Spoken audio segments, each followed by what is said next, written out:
దక్షిణ భారతదేశంలోనే మొట్టమొదటిసారిగా రోబోటిక్ కిడ్నీ ట్రాన్స్‌ప్లాంటేషన్ చేసి నిమ్స్ రికార్డుకెక్కిందని చెప్పాలి. దేశంలోనే ప్రప్రథమంగా అందులో దక్షిణ భారతదేశంలో నిమ్స్‌లో జరగడం మనందరికి గూడా గర్వకారణం. దీనికి సంబంధించే గావచ్చు, దాంతో పాటుగా ఇప్పటికే నిమ్స్ ఆసుపత్రిలో 2000కు పైగా గూడా కిడ్నీ ట్రాన్స్‌ప్లాంటేషన్స్ నిర్వహించారు. సంఖ్య పెరగడం అనేది బాధాకరమే గానీ, ఎప్పటికప్పుడు టెక్నికల్‌గా అందిపుచ్చుకోవడం అనేది గూడా నిమ్స్‌కే సాధ్యమైందనేది గూడా చెప్పాలి. దీనికి సంబంధించి మనతో పాటు మాట్లాడడానికి urology department HOD doctor Rama Reddy గారు మనతో పాటు ఉన్నారు. వారితో మాట్లాడించే ప్రయత్నం చేద్దాం. సార్ చెప్పండి. దక్షిణ భారతదేశంలోనే మొట్టమొదటిసారిగా కిడ్నీ ట్రాన్స్‌ప్లాంటేషన్‌ని అటు రోబోటిక్ చేయడం జరిగింది. అసలు ఈ ప్రాసెస్ ఏదైతే మొదలుపెట్టడం జరిగింది, ఎందుకు ఈ ఆలోచన చేశారంటారు ముందు నుంచి గూడా? అంటే ఇది దక్షిణ భారతదేశంలో యాక్చువల్‌గా చెప్పాలంటే మిగిలిన కార్పొరేట్ హాస్పిటల్స్‌లో చేశారు. ఈ గవర్నమెంట్ సెక్టర్‌లో చేయడం మాత్రం ఇదే ప్రథమం అనమాట. అంటే మాకు లక్కీలీ ఏంటంటే మాకు ఉంది. మాకు రోబో ఉంది. తర్వాత మేము రోబోతో మిగిలిన ఆపరేషన్స్ చేస్తూ ఉన్నాం. ఈ కిడ్నీకి సంబంధించిన గానీ, లేకపోతే మిగిలిన అన్ని ఆపరేషన్స్ మేము చేస్తున్నాం కాబట్టి, మాకు ఈ రోబో సర్జరీ చేయడము అలవాటే అనమాట.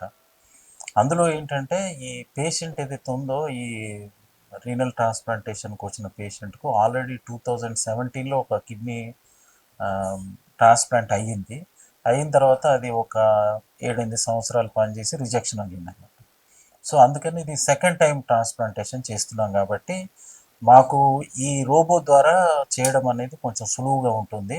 అంటే ఇదేంటంటే ఈ పర్టికులర్గా ఈ రోబో ట్రాన్స్ప్లాంటేషన్ ఏదైతే ఉందో ఇలాగా redo surgeries second time, third time అలా చేసే వాళ్ళకు ఉపయోగం ఉంటుంది. అదే కాకుండా పేషెంట్స్ ఎవరైతే ఒబీస్ ఉంటారో, ఒబీస్ ఉన్న వాళ్ళకు కూడా ఈ ట్రాన్స్ప్లాంటేషన్ అనేది చాలా సులువు అనమాట. అంటే పేషెంట్కు కాంప్లికేషన్స్ లేకుండా ఉంటాయి. అంటే చిన్న ఇన్సిషన్లో మనం చేయొచ్చు అనమాట.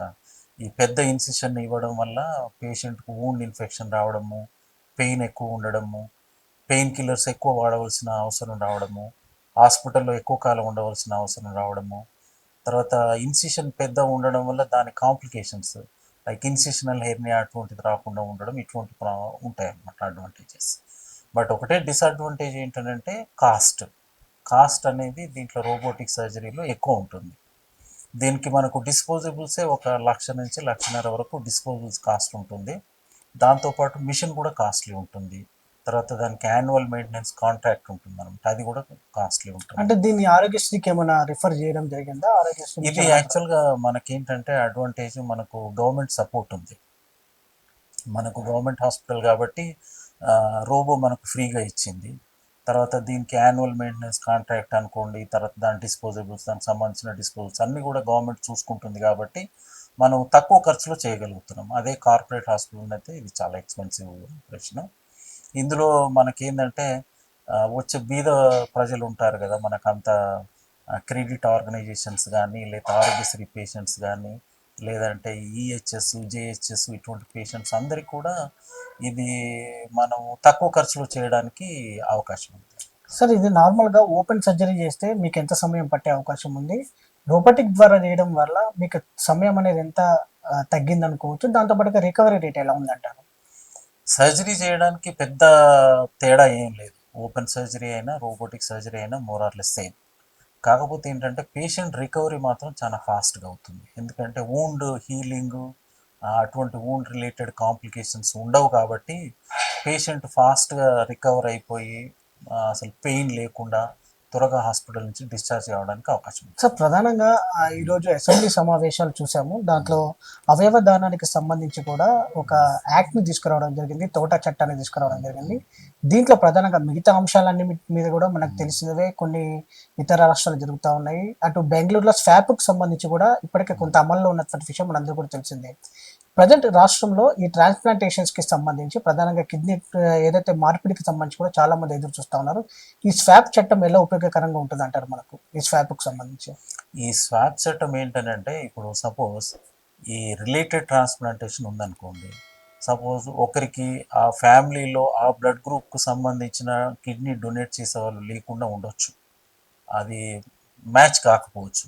అలాగనే ఇంకొక ఫ్యామిలీ ఉంటుంది. వాళ్ళకు కూడా మ్యాచ్ కాకుండా ఉండొచ్చు.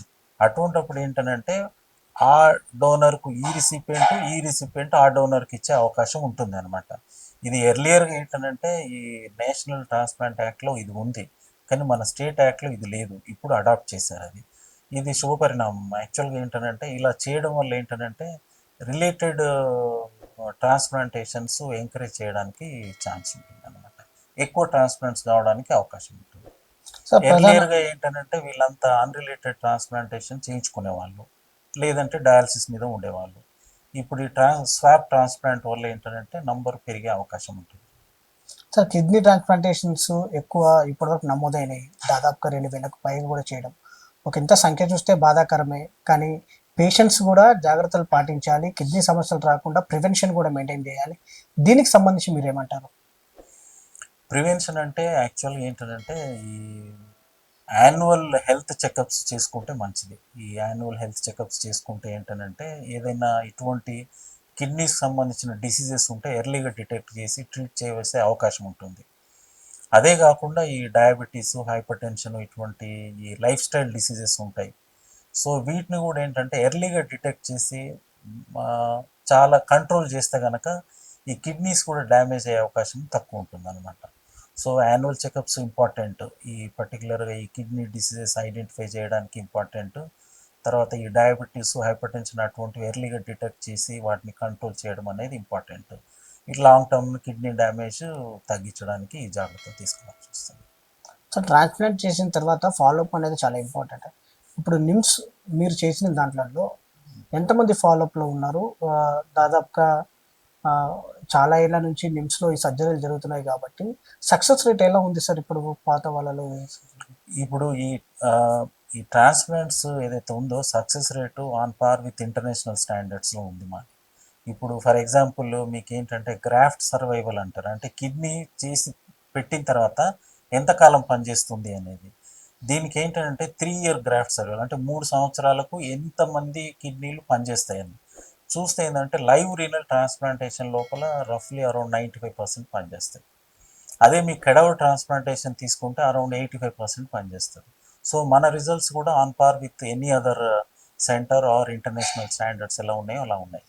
ఫాలోఅప్ ఏదైతే ఉందో ఎక్కువ ఏంటంటే మేము యాజ్ ఎ సర్జన్ మా ఫాలోఅప్ కొంతవరకే ఉంటుంది. అంటే ఈ సర్జికల్గా పూర్తిగా పేషెంట్ రికవర్ అయ్యేంత వరకు మాది ఉంటుంది. కానీ మా పేషెంట్ చివరి దాకా ఎప్పటికీ కూడా నెఫ్రాలజిస్ట్ ఫాలోఅప్ చేస్తూనే ఉంటారు. ఏదైనా సర్జికల్ ప్రాబ్లం డెవలప్ అవుతే కనుక వాళ్ళు మా సర్జన్ దగ్గరికి పంపిస్తుంటారు. సో యూజువల్గా ఏంటంటే it is combined effort, both nephrologist, urologist కలిసి ఫాలోఅప్ చేస్తుంటారు. సార్ మొన్నటిదాకా బ్రెయిన్ డెత్ని కేవలం న్యూరో ఫిజిషియన్ మాత్రమే ఫాలోఅప్ చేయడానికి అవకాశం ఉండేది. ఇప్పుడు ఈ టోటా చట్టంలో డాక్టర్స్ ఎవరైనా సరే క్వాలిఫైడ్ డాక్టర్స్ నిర్ధారణ చేయొచ్చు అని చెప్పింది. ఇది ఒక రకంగా పేషెంట్కి బెనిఫిట్స్ అంటారా, ఎట్లా అంటారు? డెఫినెట్గా ఇప్పుడు ఏంటంటే ఈ బ్రెయిన్ డెత్ డిక్లేర్ చేయడానికి మీరు చెప్పినట్టు ఇంతకుముందు న్యూరో సర్జన్స్, న్యూరో ఫిజిషియన్స్, తర్వాత ఈఎండి డాక్టర్సే ఉండదు. ఇప్పుడు మీరు అన్నట్టు అది కూడా రిలాక్స్ చేశారు కాబట్టి ఆ, ఈ బ్రెయిన్ డెత్ డిక్లేర్ చేయడానికి అంత ప్రాబ్లం ఏమి ఉంటుంది. సార్ చివరిగా ఒక మాట చెప్పండి. వేలాది సంఖ్యలో సర్జరీస్ చేస్తూ ఉన్నారు. రోబోటిక్ సాంకేతికతను అందిపుచ్చుకోవడం అనేది గొప్ప విషయం. మీ ఒపీనియన్ ప్రకారంగా ఇంతమంది పేషెంట్స్ పెరుగుతూ ఉన్నారు కాబట్టి మీ తరపు నుంచి కూడా ప్రజలకు మీరు ఇచ్చే సూచనలు, సలహాలు ఏమంటారు? ఉమ్, అంటే ముఖ్యంగా నేను చెప్పేది ఏంటంటే అదే యాన్యువల్ హెల్త్ చెకప్స్ అనేది ఒకటి ఇంపార్టెంట్.